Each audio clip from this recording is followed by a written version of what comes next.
اعوذ باللہ من الشیطان الرجیم، بسم اللہ الرحمن الرحیم۔ سافٹ انالیسز میں خوش آمدید۔ آج کے پروگرام میں ہم اس بات کا جائزہ لیں گے کہ کیا یہ افغان طالبان جو ہے پاکستان کو اپنا صوبہ سمجھتے ہیں، اور افغانستان کی 40-45 سالہ جو شورش ہے اس کا کیا نقصان اٹھانا پڑا ہے ہمارے جو پختون اور پشتون ہیں انہیں، اور انہوں نے کس طریقے سے جو ہے وہ سروائیو کیا۔ پھر پاکستان کی اکانومی کے اوپر جو ہے کتنا بڑا بوجھ ہے افغان مہاجرین اور ان کا ٹرانزٹ ٹریڈ، اس کے اوپر ہماری بات ہوگی۔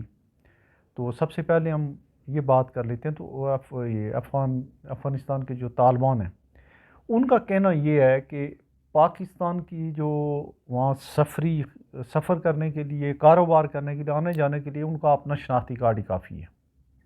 جبکہ ایران ساتھ میں ملک ہے یا کوئی ان کے ساتھ دوسرے جو ملک ہیں ان کو کوئی سانس نہیں لینے دیتے ہیں۔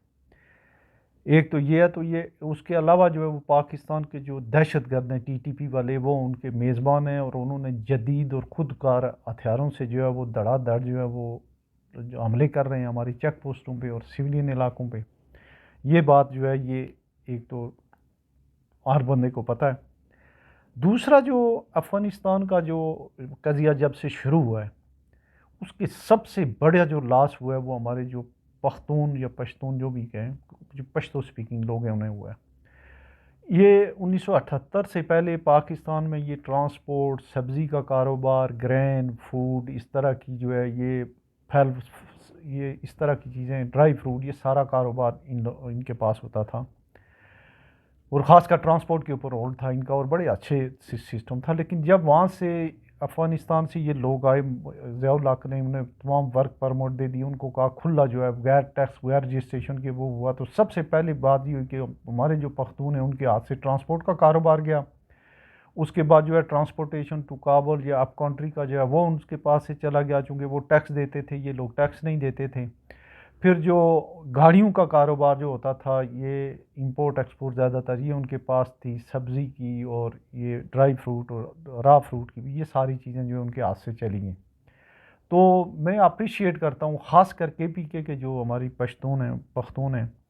انہوں نے اس عرصے میں ایک کام کیا کہ اپنے آپ کو، اپنی تعلیمی جو استعداد ہے اس کو پنجاب یا پورے پاکستان کے یا کراچی کے برابر لے کے آئے،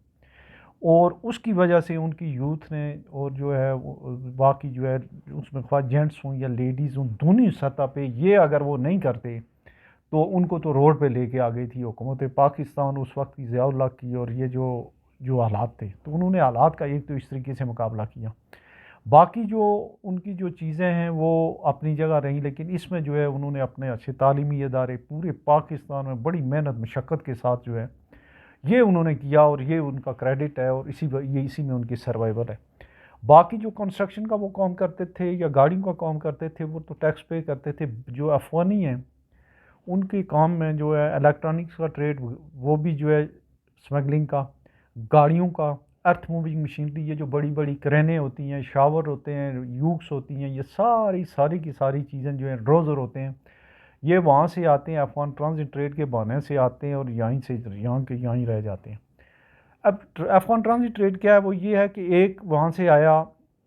ایک کنٹینر آیا 40 فٹ کا، اس میں لکھا ہوا ہے کہ اس پہ جو ہے وہ کچرا، جس کو کہتے ہیں یہ کچرا کہتے ہیں وہاں کراچی کی جو زبان ہے اس میں کہتے ہیں پورٹ کی زبان کو، جس کو یہ جو لوہا ہوتا ہے نا، لوہا، ٹوٹا پھوٹا لوہا جو ہے جس کی کوئی قیمت نہیں ہوتی ہے، وہ وہاں سے آیا، تو اس کے اوپر ہمارے کسٹم والے یا جو ہمارے ایف بی آر والوں کی بھی ان کے ساتھ جو ہے پوری مدد شامل ہے۔ اس کی کسٹم کنٹینر ٹریکنگ کا ایک سسٹم ہے، وہ ہو تو اس کے اوپر اگر ٹریک لگ جائے تو پتہ چلے وہ اب حیدرآباد میں، اب پنڈی میں، اب شاور میں، اب افغانستان میں۔ وہ ایسا ہوتا ہے کہ وہ وہاں سے آ کے ہو سکتا ہے حیدرآباد میں کھل جائے، لاہور میں کھل جائے، پشاور میں کھل جائے۔ اسی طریقے سے کوئی اور چیز ہے، کوئی ہلکی پھلکی چیز ہے، اس میں جو ہے لیپ ٹاپ ہیں، اس میں پی سیز ہیں، اس میں آئی فونز ہیں، یہ ساری کی ساری چیزیں جو ہے آتی ہیں، آنے کے بعد جو ہے وہ وہاں جاتی نہیں ہیں، یہاں ہی کھل جاتی ہیں۔ اس کو فیسیلیٹیٹ کرنے میں ہمارے کسٹم اور ایف بی آر کی جو اتھارٹیز ہیں، ایف آئی اے وغیرہ، پولیس شولیس، جتنے بھی ادارے ہیں، ان سب کا جو ہے وہ رول رہا ہے۔ پچھلے سال جو ہے پہلے ان کی جو جب اشرف غنی کی حکومت میں 3 ارب کی امپورٹ تھی، ابھی کوئی 6.25 ارب کی ہو گئی ہے پچھلے سال، اور وہ سارے کے ساری ایسے آئٹمز ہیں جن کی وہاں پہ ضرورت نہیں ہے۔ ایک تو یہ معاملہ انہوں نے کیا۔ پھر وہ کرتے ہیں کیش کا کام کرتے ہیں، افغانی جو ہے وہ زیادہ تر کیش کا کام کرتے ہیں، کیش کے کام کی کوئی جو ہے وہ جو ہے قسم کی بلیک مارکیٹنگ ہوتی ہے، اس میں کوئی آپ کو ٹیکس نہیں دینا پڑتا ہے۔ ملک میں بھی وہ جو کرتے ہیں، مثال کے طور پہ وہ یہ پنجاب میں انہوں نے کے پی کے پورے پہ تقریباً ان کا قبضہ ہے، رپورٹ جنوبی اضلاع کا مجھے ڈی اے خان وغیرہ کا نہیں پتہ، باقی یہ جو پشاور ویلی اور یہ ہزارہ ڈوینس کے اوپر ان کا قبضہ ہے، پنڈی اسلام آباد پہ ان کا قبضہ ہے، کراچی پہ اوپر تقریباً مین مارکیٹوں پہ ان کا قبضہ ہے۔ اب انہوں نے یہ کیا گزشتہ یہ 5-7 سالوں میں انہوں نے لاہور سے ادھر یا ایون جو ہے یہ سائی وال کے علاقے تک بھی جو ہے گرین مارکیٹ اور فوڈ مارکیٹوں پہ ان کا قبضہ ہو گیا ہے، اور وہ وہاں سے اب کہتے ہیں پچھلے سال 3 کروڑ ٹن ہماری گندم پیدا ہوئی ہے، اور گندم ابھی وہ پیدا ہو کے بوریوں میں نہیں پہنچی، ہم نے امپورٹ کرنی شروع کر دی۔ اس کی وجہ یہ ہوئی ہے کہ انہوں نے وہاں کیش کے اوپر ان کا اپنا ٹرک، ان کے اپنے پیسے وہیں سے انہوں نے دیے، اور وہ پیسے نہ صرف ہے کہ وہ جو آٹا وہ ساری جو گندم ہے، نہ صرف یہ کہ وہ افغانستان پہنچی، وہاں سے اور دوسری جگہوں پہ بھی چلی گئی، ہماری گندم شارٹ ہو گئی۔ اسی طریقے سے جو گاڑیوں کا جو آپ دیکھ رہے ہیں پورے پاکستان میں جو گاڑیوں کی بھرمار ہے نان کسٹم پیڈ، اس میں ہمارے custom, F B R, F I A, دوسری جتنے بھی لا انفورسنگ ایجنسی ٹوٹل جو بارڈر پہ ہیں وہ بھی ہیں، یہ وہاں سے امپورٹ ہوتی ہیں، اکثر تو وہاں جاتی ہی نہیں ہیں، یہاں ہی رہ جاتی ہیں۔ ان کے باقاعدہ بارگین ہاؤس بنے ہوئے ہیں، وہ بلوچستان میں بھی ہیں، وہ پنجاب میں بھی ہیں، وہ ٹیکسلے میں بھی ہیں، اور کے پی کے میں بھی ہیں، اور وہاں پہ جو ہے وہ اس میں جو ہے وہ وہاں بکتی ہیں۔ اور اس کا ایک آسان سا جو میں ایک اس کی افغان ٹرانزٹ ٹریڈ کیا ہے اس کے بارے میں بات کر لوں کہ جو امپورٹ کرتا ہے پاکستان چیزیں امپورٹ کرتا ہے، اس کے اوپر کسی پہ 30% ڈیوٹی ہے، کسی پہ 35 ہے، کسی پہ 45، کسی پہ 50۔ ان کے لیے یہ ہے کہ وہ ایک معاہدہ ہے، معاہدے کے تحت ان کے اوپر نہیں لگتی ہے، ان کا جو کنٹینر جب وہ مال ہوتا ہے وہ چونکہ ان کا ہوتا ہے تو کہا یہ جاتا ہے وہ خود ڈیوٹی لگائیں، انہیں چاہیے نہیں ہوتا ہے، وہ اگر ایک چیز ہے جو $1000 یا 1,00,000 کی آ رہی ہے، اس کے اوپر 40% جو ہے وہ پڑی ڈیوٹی، تو وہ 1,40,000 کی ہو گئی، تو وہ 1,00,000 کی جو ہے اس کے اوپر جو ہے 1,20,000-30,000 کی یہیں بیچ دیتے ہیں۔ نقصان کیا ہوا کہ 35-40,000 جو ڈیوٹی ہے وہ حکومت پاکستان کو اس کا نقصان ہو جاتا ہے۔ گاڑیاں جو ہیں، گاڑیاں پورے پاکستان میں سپیئر پارٹس، ٹائرز، یہ ساری چیزیں، اور ایک مختصر جو آسان سی بات ہے کہ پاکستان سے سگریٹ انڈسٹری، پاکستان دنیا کا بہترین تمباکو پیدا کرنے والا ملک ہے، ہمارا کے پی کے میں پشاور ویلی سے اچھا کہیں دنیا میں تمباکو نہیں پیدا ہوتا ہے، لیکن اس کا وہ ہماری انڈسٹری ختم ہو گئی ہے، اور آپ کسی محلے کی دکان پہ چلے جائیں، ہزارہا قسم کے جو ہے وہ اسمگلڈ جو ہے سگریٹس ہیں، ہمارے ہاں جو ہے وہ ہزارہا قسم کی جو ہے بسکٹ ہیں اسمگلڈ، یہ ساری کی ساری چیزیں جو ہیں وہ آ رہی ہیں، ان کے اوپر ڈیوٹی، ٹیکس، یہ ساری چیزیں بچا کے، اور ہماری اکانومی اور غریب عوام کے اوپر مونگ دل کے، تو افغانستان والے اب یہ مطالبہ کر رہے ہیں کہ آپ ہمارے لوگوں کو آنے جانے دیں، ہم کوئی آپ سے مانگتے تھوڑی، ہم تو خود کما رہے ہیں۔ تو اصل میں انہیں یہ کوئی اب میرا خیال ہے بتایا جا رہا ہے کہ نہیں، آپ پاسپورٹ کے ذریعے آئیں گے، آپ کو ہم ٹرانزٹ ٹریڈ کے اوپر بھی جو ہے کوئی اتنی رعایت نہیں دیں گے، اور اس کے علاوہ ٹیٹ فار ٹیٹ جو آپ کے طالبان آپ نے رکھے ہوئے ہیں ان کے اوپر بھی ہم جوابی کارروائی کریں گے۔ لیکن اس کے ساتھ ساتھ آپ نے دیکھا ہوگا کہ وہ پچھلے دنوں جو مصنوع میں جو بہت بڑا دھماکہ ہوا ہے، اس کے علاوہ کے پی کے میں ہو رہے ہیں، تو لا انفورسنگ ایجنسیز کو اور جو ہے وہ جو اس بارے میں جو ہے الرٹ ہونا پڑے گا،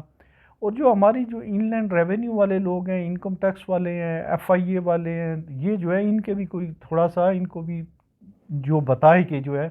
یہ بھی تھوڑا ان کے ساتھ ہوں۔ ابھی جو یہ کریک ڈاؤن ہوا ہے اس کی وجہ سے رشوت کے ریٹ جو ہے زیادہ بڑھ گئے ہیں، پولیس نے بھی بڑھا دیے، ایف آئی اے نے بھی بڑھا دیے، اور پاکستان کے تمام ایئرپورٹ سے سمگلنگ باہر اور اندر وہ جاری ہے۔ جو لاسٹ بھی جو ابھی جو کراچی، لاہور میں، اسلام آباد میں جو دبئی سے یا وہاں سے بینکاک وغیرہ سے جو آ رہی ہیں جو فلائٹس آ رہی ہیں، ان میں جو کھیپی ہیں جو اسپیسیفکلی جو سامان لے کے آتے ہیں، ان کو کسٹم والے کچھ نہیں پوچھ رہے ہیں، تو اس بارے میں بھی جو ہے ان کی پوچھ گچھ ہونی چاہیے۔ اسی طریقے سے کوئی کرنسی کے اوپر اس طرح کا کریک ڈاؤن نہیں ہوا ہے، یہ ڈسٹرکٹ اور تحصیل کی سطح پہ اور حالات بہتر ہوں گے، اور ماشاءاللہ ہو بھی گئے ہیں۔ تو اس میں جو ہمارے جو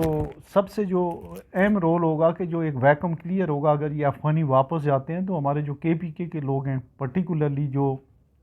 پشاور ویلی والے لوگ ہیں اور ہزارہ ڈویژن کے لوگ ہیں، وہ بہت محنتی ہیں، وہ زراعت کے مسئلے میں بھی، کاروبار کے مسئلے میں ان کو یہ چیزیں ٹیک، اور کنسٹرکشن انہی کا جو ہے وہ کنسٹرکشن ٹرانسپورٹ انہی کا کام تھا، اور اس کو انہیں فوری طور پہ ٹیک اپ کرنا چاہیے۔ جیسے ہی ویکیوم ایک آتا ہے، وہاں پہ گنجائش بنتی ہے،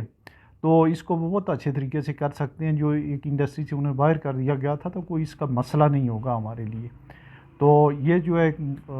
جو انفارمیشن ہے، چونکہ آج کل اس کے بارے میں بہت بات ہو رہی ہے کہ افغانستان کی اور پاکستان کے تعلقات خراب ہیں، تو اس طرح سے بھلے خراب ہوں، ایسے تعلقات نہیں چاہیے کہ وہاں سے جو وہ آٹومیٹک ہتھیاروں سے ہمارے لوگوں کو بھی ماریں، یہاں پہ رہیں بھی 30-40 لاکھ لوگ بغیر اطلاع کے، بغیر ڈاکومنٹس کے رہیں، اور اس کے بعد جو ہے بدماشی بھی کریں۔ تو یہ دونوں کام نہیں ہونی چاہیے، چونکہ یہ خود مختار اور سوورن اسٹیٹ کے کچھ اپنے رولز ریگولیشنز ہوتے ہیں، اور ان کو امپلیمنٹ ہونا چاہیے۔ اپنا بہت سارا خیال رکھیے گا۔ اللہ حافظ۔